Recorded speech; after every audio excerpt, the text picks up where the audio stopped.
Hey, ça cartonne les amis! Comme vous le savez, à chaque fin d'année reviennent tous les éléments qui symbolisent la fête la plus commerciale du monde, après la Saint-Valentin! Et, et, et aucune autre en fait. Je parle bien entendu de la fête de Noël! Et oui, cette fête qui symbolise avant tout la naissance du petit Jésus. Attention, on ne rigole pas avec ça. Mais ce sujet d'actualité, enfin, d'actualité, ça dépend à quel moment vous regardez cette vidéo, évidemment, n'a pas échappé aux podcasteurs comme moi. Du coup, c'était difficile pour moi de traiter d'un sujet qui avait déjà été abordé par 1001 personnes, hein, comme le prouvent ces miniatures.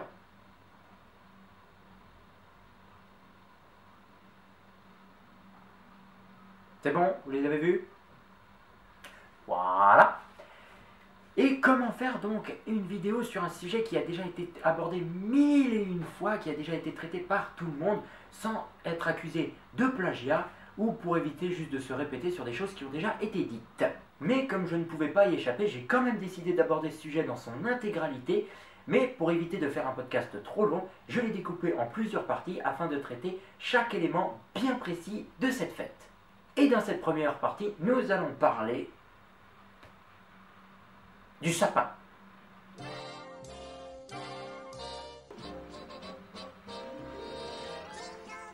vous plaît pas?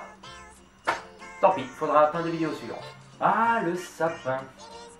À l'approche des fêtes de fin d'année, c'est peut-être l'achat le plus dur pour ton portefeuille, en dehors des cadeaux, mais ça on en reparlera dans une autre vidéo.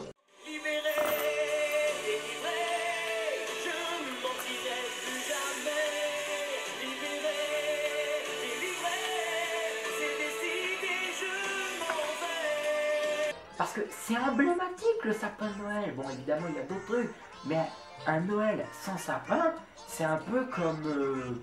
c'est comme Mona Lisa sans son sourire, un film Disney sans chanson, ou Nabila avec un cerveau. Bref, c'est pas crédible un seul instant.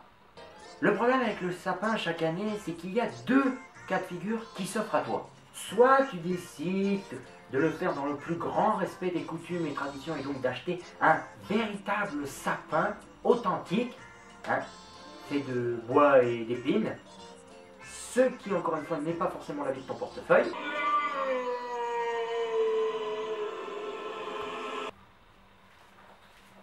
Bonjour, combien pour le sapin haut de 1 mètre?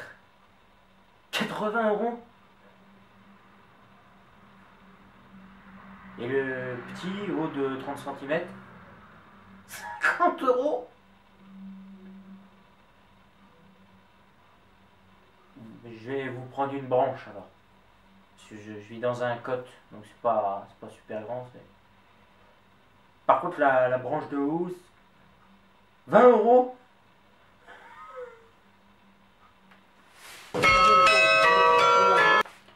Oui, c'est dans ces moments-là que tu sens monter en toi une espèce d'âme d'écologiste enragé contre toute forme de déforestation, ne serait-ce que pour te contenter du deuxième cas de figure.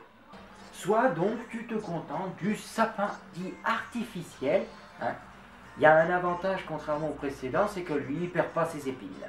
Mais il y a aussi des inconvénients malheureusement. Parmi ces inconvénients, déjà, évidemment, il y a la crédibilité, hein, contrairement à un vrai sapin. Lorsque tu déballes celui-ci, avec ses branches qui sont tellement tordues, on les croirait sorties de la gueule d'une vache. Merci maman pour l'expression. Mais aussi, contrairement au précédent, tu ne peux pas t'en débarrasser aussi facilement lorsque tu n'en veux plus. Hein. Vu qu'avec les cartons, c'est un bordel monstre à ranger. Ensuite, parmi les modèles de sapins artificiels qu'on peut te proposer, il y a 3 modèles qui reviennent souvent. Il y a bien entendu le vert classique, typique, qui sans déco paraît tellement triste que t'aimerais le laisser en vrai milieu forestier histoire qu'il se sente un peu exister. Il y a le tout blanc imitation de neige, c'est beau. Mais encore une fois, c'est pas crédible un seul instant. Est-ce que tu as déjà vu de la neige tenir sur un sapin en intérieur? Non. Et si tu as répondu oui, alors tu es un lutin des bois. Mais à ce moment-là, que fais-tu sur YouTube?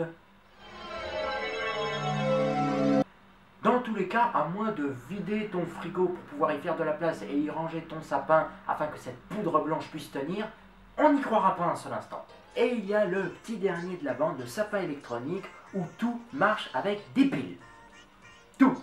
Les guirlandes et la petite étoile au sommet s'illuminent, et le pot en lui-même fait de la musique. Sérieusement, au moins ce qui est bien avec ce modèle, c'est que tu sais quand ça sent le sapin.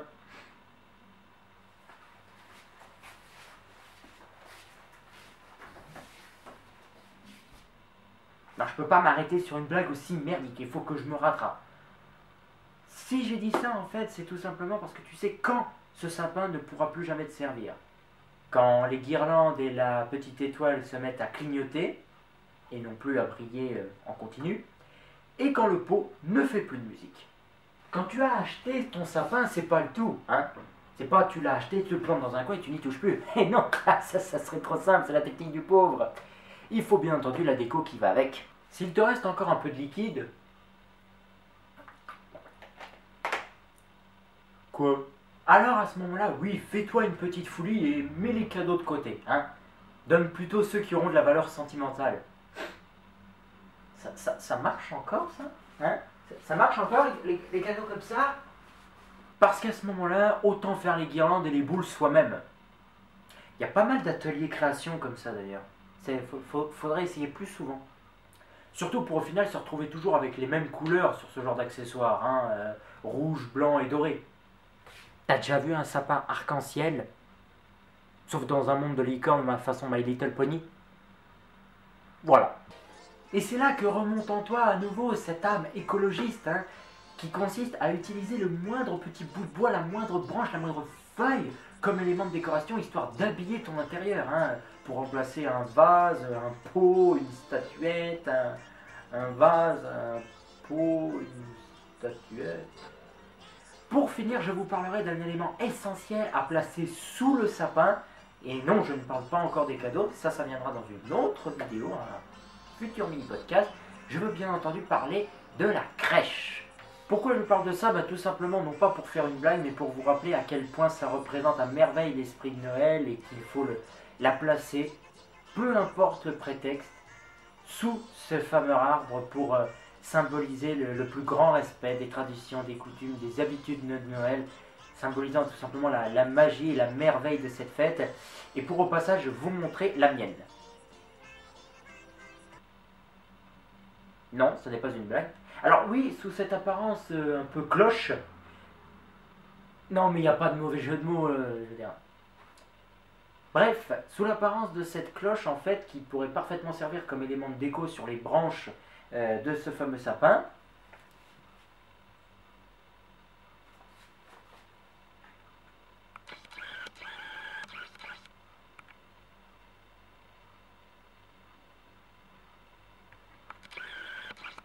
sympathique, non? Au moins, le petit Jésus me suit partout. En tout cas, pour ce qui est des fêtes de Noël, sous cette apparence.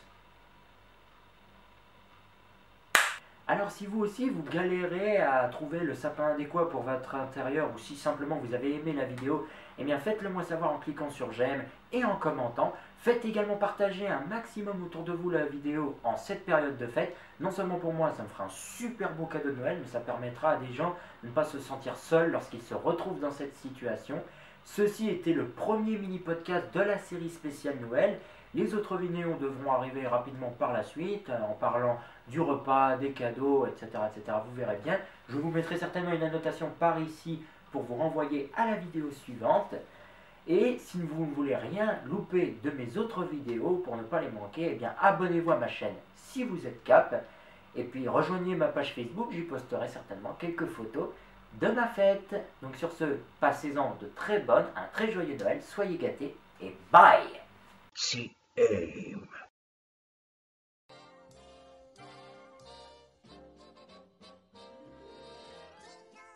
Ah, et j'ai peut-être une explication concernant le fait que les derniers sapins que vous pouvez éventuellement trouver sur le marché soient si chers. Peut-être parce que c'est justement les derniers. Moi, il n'y a qu'à voir dans ma ville, au pied de chaque lampadaire, il y a un sapin. Je parle de vrais sapins, hein, pas des sapins artificiels. Des vrais sapins, décorés et tout. Donc résultat, les derniers qui restent, c'est aux plus chanceux. Voilà. Ciao.